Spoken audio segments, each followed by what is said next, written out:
Hey guys, Flattmeister here. I got one question for you. Yes. Are you on the right side of history? Yes. Or are you guilty of wrongthink? Yes. Well, let's find out. I'm a bit behind on this story. The Legends of Tomorrow. Muslim heroes' inclusion is inspired by Trump. Because of course you got to make everything about politics. You got to politicize everything now. You know, even a work of fiction, something that's supposed to be escapism. You know, still can't get away from the politics. But this is just funny. I've seen 4 episodes of the first season of Arrow. I really need to crack down and just binge watch the Arrow, Flash, Supergirl. Is that any good? Tell me. Let me know in the comments. And Legends of Tomorrow. Well, perhaps 3 seasons in, but I didn't realise that. Alright. DC's Legends of Tomorrow returns for a 3rd season on CW. Later this year, a new superhero will enter the fold in the form of a Muslim computer hacker from the future. Zari Adriana Tomaz, who will be played by Tyler Ash. She's an Iranian American actress. I've not heard of her. So, Variety reports that at the currently ongoing Television Critics Association press tour, Legends executive producer Marc Guggenheim spoke about the casting and referenced the 2016 presidential election, Donald Trump's presidency, and the policies that ultimately established restrictions on travel to the US from 6 predominantly Muslim countries. So he goes on to say, sort of joke, like, "You might have heard there was this election," he explains. "Not to get political, but he does. But something that we all gravitated towards in the writer's room was making this character Muslim." Okay. He also shares a story about his sister-in-law who is Muslim.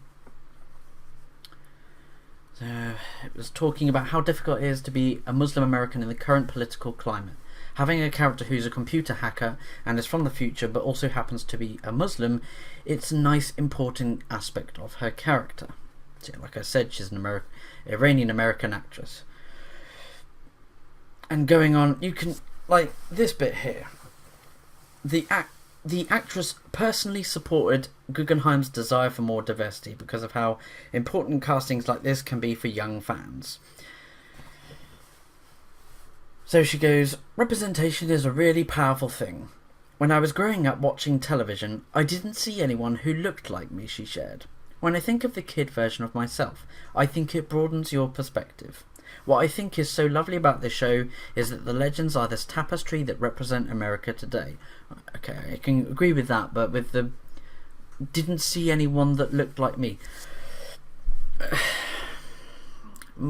Islam and Muslim, that's a religion, it's not a race. So why do they keep saying Muslim American character? This is a Muslim American, like, you wouldn't say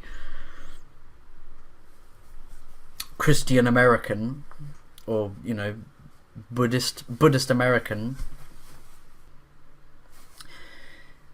Congratulations, you've tokenized a fucking character, and you've created a character out of spite to spite Trump, who probably has no interest in this show at all. Like, it's not going to affect him anyway. Like, shit, okay, this program, whatever.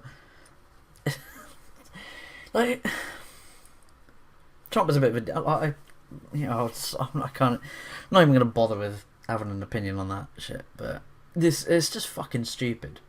So I don't really know much about the Legends of Tomorrow or the characters.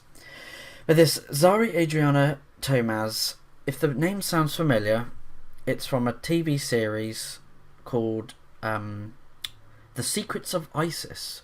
This. Which ran from 75 to 77.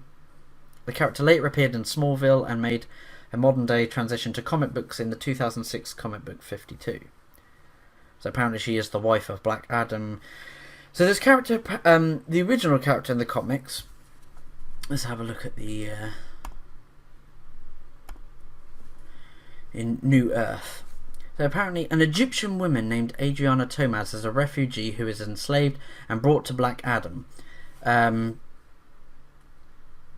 She apparently has the amulet of Isis, the Egyptian god. Isn't Isis the bird? Is that the bird?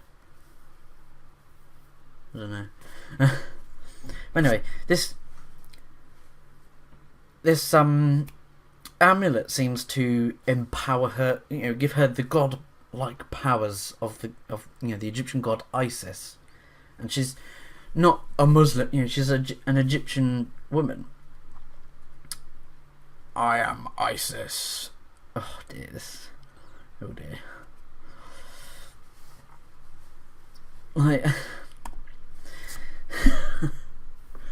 are people gonna then go, oh, how could that's offensive to Muslims? You've made a Muslim character and called her ISIS. Don't you know how insensitive that is? And then you're probably gonna get ISIS going, oh, you've culturally appropriated our terrorist organisation name. Then the cartoon series, I love this cartoon series, Archer. They had to change, and they made a little inside joke about it as well. This is sort of near when ISIS attacks were happening in the Middle East and within Europe, and so ISIS sort of came onto the forefront of the news.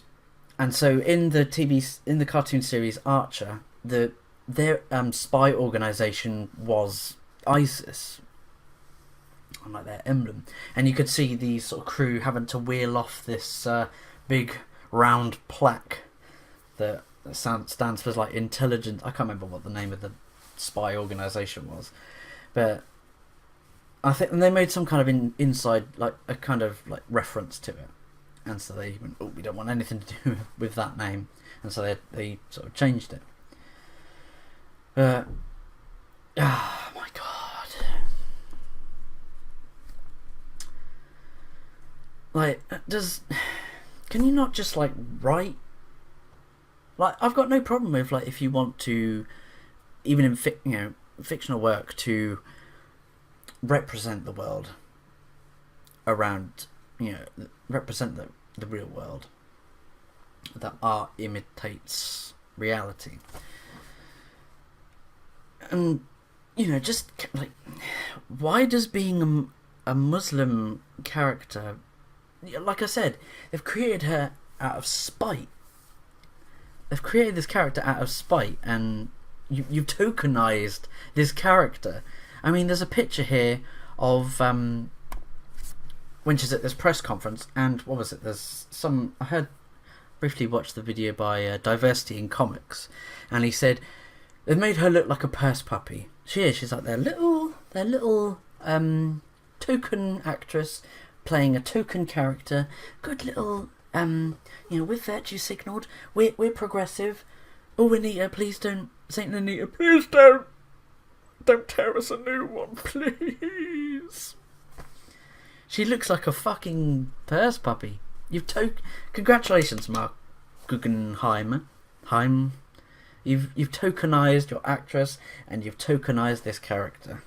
You haven't done anything progressive. Like, you could have just gone, oh, we've got brand spanking new characters coming in. We've got the inclusion of this hacker from the future, and she's got an amulet that turns her into an Egyptian god. Instead, you go, we get we're on the right side of history. We get a Muslim character.